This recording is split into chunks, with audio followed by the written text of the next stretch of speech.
Hello friend, welcome to my YouTube channel Sky notes.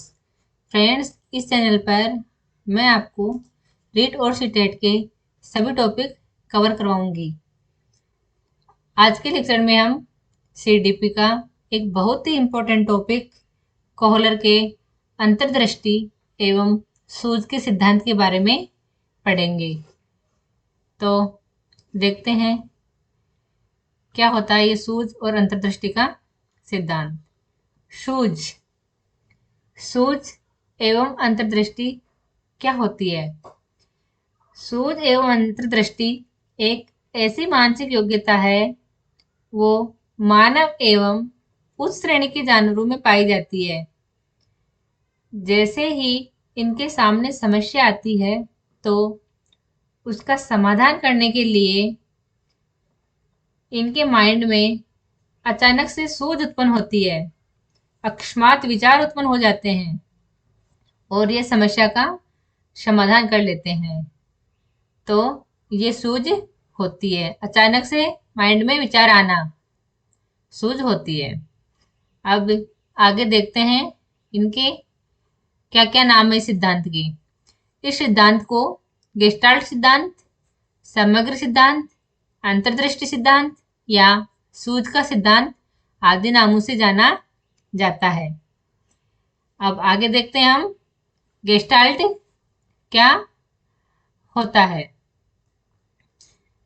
Gestalt German भाषा का शब्द है जिसका अर्थ समग्र अथवा संपूर्ण होता है, यानी एक आकृति का अथवा वस्तु को पूर्ण रूप से अध्ययन करना, वस्तु को एक इकाई के रूप में देखना।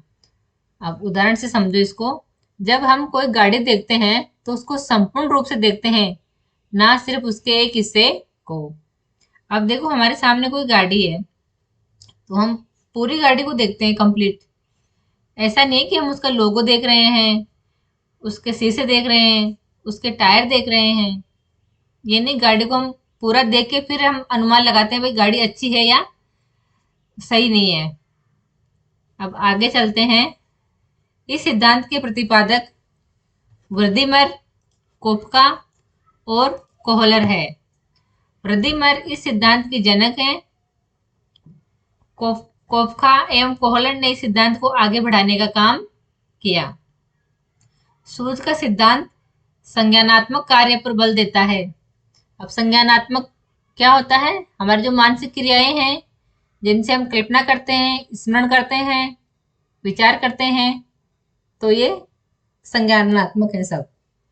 तो ये संज्ञानात्मक कार्य पर बल देता है। किसी समस्या पर अचानक से दिमाग में आया समाधान सूझ के द्वारा होता है। कोई समस्या है हमारे सामने और हमारे दिमाग में अकस्मात विचार आ जाता है उसका समाधान करने का, तो वो सूझ कहलाता है। जैसे हमारा मोबाइल फोन है, हम उसको कहीं पे रख देते हैं और जब हमारा मोबाइल फोन चलाने का मन करता है तो हम देखते हैं कि हमारा फोन किधर है। हम उसको ढूंढते हैं कि हमने किधर रख दिया। तो फिर एकदम से हमारे दिमाग में अकस्मात विचार आता है कि अरे हाँ, मैंने मेरा फोन वहां रखा है, वहां से जाके लेता हूं अभी मैं। तो ये अचानक से विचार आया तो इसने सूझ का काम किया ना, तो यही सूझ होता है। अब आगे देखो, गेस्टाल्टवाद। जब तक जब तक समस्या दिखाई नहीं देगी तब तक हल नहीं निकलेगा। अब हमारे सामने कोई समस्या ही नहीं दिख रही हमको, तो उसका हल कैसे निकलेगा? समस्या होएगी जब भी तो हम चिंतन करेंगे और समाधान निकलेगा उसका। तो ये है गेस्टाल्टवाद का मत। अब आगे देखते हैं हम कोहलर का प्रयोग, एक्सपेरिमेंट्स बाय कोहलर। अब कोहलर ने क्या क्या प्रयोग किए उनके बारे में देखते हैं हम आगे। कोहलर ने अपना पहला प्रयोग भूखे चिंपांजी पर किया जिनका नाम सुल्तान था। इन्होंने चिंपांजी पर दो तरह से प्रयोग किया। कोहलर ने दो तरह से प्रयोग किया चिंपांजी के ऊपर और उस चिंपांजी का नाम सुल्तान था। तो पहला प्रयोग देखते हैं हम। कोहलर का पहला प्रयोग, बक्से का प्रयोग।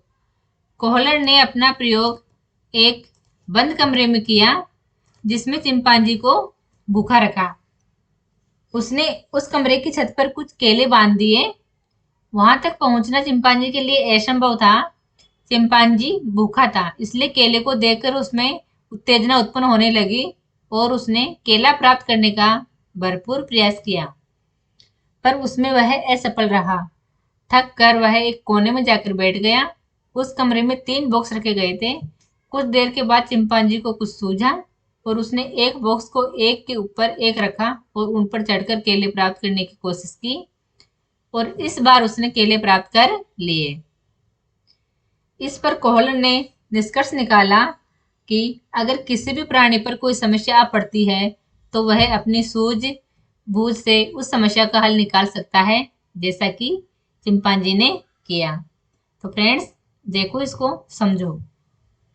जो कोहलर थे उन्होंने एक चिंपांजी को भूखे कमरे में बंद कर दिया, कुछ केले छत पे टांग दिए और उस कमरे में कुछ बॉक्स रख दिए। तो चिंपांजी को जब भूख लगी तो वह इधर उधर देखने लगा और उसकी उत्तेजना बढ़ने लगी भूख से। अब उसने केले प्राप्त करने के भरपूर प्रयास किए और वो असफल रहा। फिर उसके माइंड में एकदम से सूझ आई कि भाई ये बॉक्स रखे हैं, इनको मैं एक के ऊपर एक रखे इन केलों तक पहुंच सकता हूँ।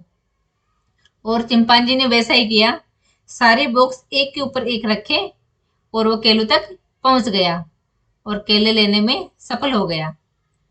तो अचानक से उसके दिमाग में जो विचार आया वही सूझ है। अब आगे चलते हैं हम इसका सेकंड प्रयोग, जो छड़ी का प्रयोग था उसको देखते हैं। कोहलर का दूसरा प्रयोग, छड़ी का प्रयोग। देखो इसको। दूसरे प्रयोग में कोहलर ने चिंपांजी को एक पिंजरे में रखा और पिंजरे के बाहर कुछ केले रख दिए थे। चिंपांजी को केले स्पष्ट दिखाई दे रहे थे। चिंपांजी भूखा था तथा केले को देखकर बहुत ज्यादा उत्तेजित होने लगा, पर वह केलों तक नहीं पहुंच सकता था। पिंजरे के अंदर 2 छड़ियां थी जो जुड़कर एक छड़ी बन जाती थी, पर यह बात सुल्तान को नहीं पता था। उसने पहली बार केवल एक ही छड़ी की मदद से केले को पाने की कोशिश की, पर छड़ी केले तक पहुंच ही नहीं पाती थी। उसने कई बार प्रयास किया पर वह सफल नहीं हो पाया। कुछ देर के बाद उसने दोनों ही छड़ियों को जोड़ने का प्रयास करने लगा। कुछ देर के बाद वह इसमें सफल हो गया और उसने केले भी प्राप्त कर लिए। इस प्रकार चिंपांजी ने अपने अंतर्दृष्टि की सहायता से अपना समस्या हल कर लिया। इस प्रयोगों से यह निष्कर्ष निकलता है कि जब चिंपांजी ने केले प्राप्त किए तो उसने छड़ी और बॉक्स का समग्र रूप से प्रयोग किया। इसे ही गेस्टाल्टवाद कहते हैं। अब देखो, छड़ी का प्रयोग करके किया उसने और ये चिंपांजी को पिंजरे में बंद कर दिया और बाहर केले रख दिए, पिंजरे के अंदर 2 छड़ियां रख दी। अब वो चिंपांजी पहले तो एक छड़ी का प्रयोग करता है, केलों तक नहीं पहुंच सका। फिर उसके दिमाग में सूझ उत्पन्न हुई, अकस्मात विचार आया कि मैं ये दूसरी छड़ी भी इसमें जोड़ दूं और फिर केलों तक पहुंचता हूं। तो दूसरी छड़ी जोड़ के उसने केलों तक प्रयास किया पहुंचने का और वो पहुंच गया, उसको सफलता मिल गई। तो यह है छड़ी का प्रयोग। तो इनसे क्या निष्कर्ष निकलता है कि जब चिंपांजी ने केले प्राप्त किए तो उसने छड़ी और बॉक्स का समग्र रूप से प्रयोग किया। इसे गेस्टाल्टवाद कहते हैं। यानी दोनों छड़ियों को जोड़ के समग्र रूप से उनका प्रयास किया केले लेने का, जब जाके उसका प्रयोग सफल हुआ केले प्राप्त करने में। तो इसी को गेस्टाल्टवाद कहते हैं। अब देखो, ये इसके पिक्चर भी है, चित्र के माध्यम से देखो आप। चित्र के माध्यम से देखो, ये चिंपांजी है जो देखो बॉक्स के ऊपर बॉक्स रखे और इसके ऊपर चढ़ा तो केले लेने में सफलता मिल गई इसको। इधर ये डंडे से जोड़ के छड़ी को फिर केले ले रहा है। तो ये गेस्टाल्टवाद है ये। अब आई होप आपको ये समझ में आ गया होगा, कॉलर का प्रयोग, बॉक्स का और छड़ी का।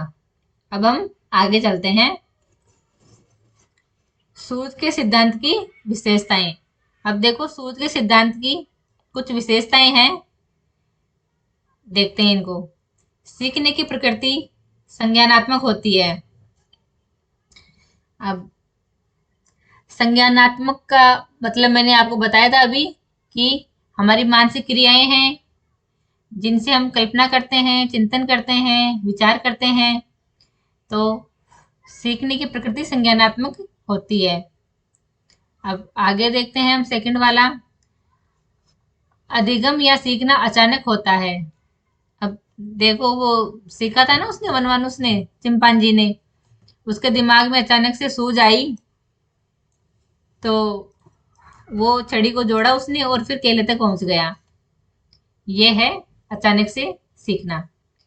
सीखने की प्रक्रिया यंत्रवत नहीं होती, यानी मशीनीकरण के तरीके से हम नहीं सीख सकते। इसके लिए हमें तार्किक चिंतन की आवश्यकता होती है।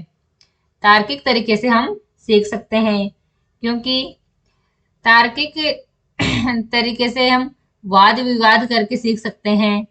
तो ये सीखने की प्रक्रिया यंत्रवत नहीं होती, इसमें तार्किक चिंतन की आवश्यकता होती है।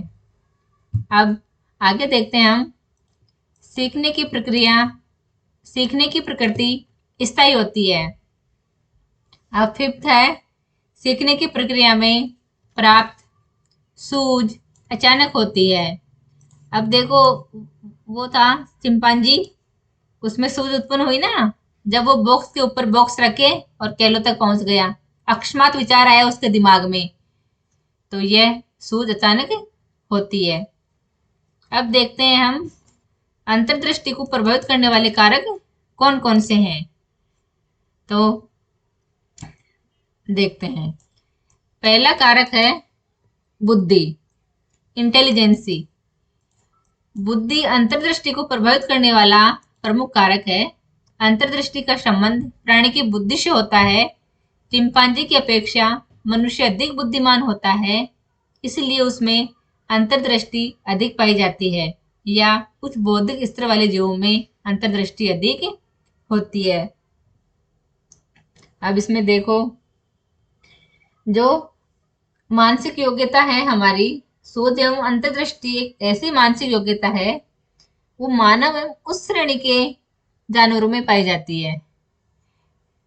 तो ये है हमारी बुद्धि, ये कंप्लीट हुआ। अब आगे देखते हैं अनुभव, एक्सपीरियंस। अनुभवों से किसी समस्या को सुलझाने में मदद मिलती है। अनुभव के आधार पर व्यक्ति अपनी किसी भी समस्या का समाधान बहुत जल्दी कर लेता है। अब देखो इसमें अनुभव से हम किसी भी समस्या का सुलझाने में मदद करता है अनुभव हमको। अनुभव से समस्या का समाधान जल्दी से हो जाता है। अब चलते हैं हम थर्ड पे, समस्या का प्रत्यक्षीकरण। समस्या का प्रत्यक्षीकरण। प्रत्यक्षीकरण अंतर्दृष्टि का विकास करता है। जब तक समस्या का पूर्ण रूप से प्रत्यक्षीकरण नहीं होता, तब तक अंतर्दृष्टि संभव नहीं है। अब समस्या ही समग्र रूप से हमारे सामने उपस्थित नहीं है, तो फिर हम उसका समाधान कैसे करेंगे। जैसे हमारा कोई फ्रेंड है और वो कुछ थोड़ा ऐसे सैड है, तो हम उसको पूछते हैं भाई क्या हुआ, तो वो ऐसे कहता है कि कुछ ही नहीं हुआ, सही हूं मैं तो। लेकिन हम जानने की कोशिश करते हैं, और जो हम जानने की कोशिश करते हैं और वो हमको बता देता है कि हाँ भाई मेरे सामने ये परेशानी है, ये दिक्कत है, तो जब हमको उसकी पूरी समस्या का पता चल जाता है, तो हम उसको समाधान करने के लिए उसको नए नए आइडिया देते हैं कि ऐसे कर, तो ये सही हो जाएगा बिल्कुल। तो ये जब समस्या ही सामने नहीं होगी, तो उसका प्रत्यक्षीकरण हम कैसे करेंगे, तो ये है प्रत्यक्षीकरण। अब आगे चलते हैं हम, ट्रायल। प्रयास। अब प्रयास क्या है?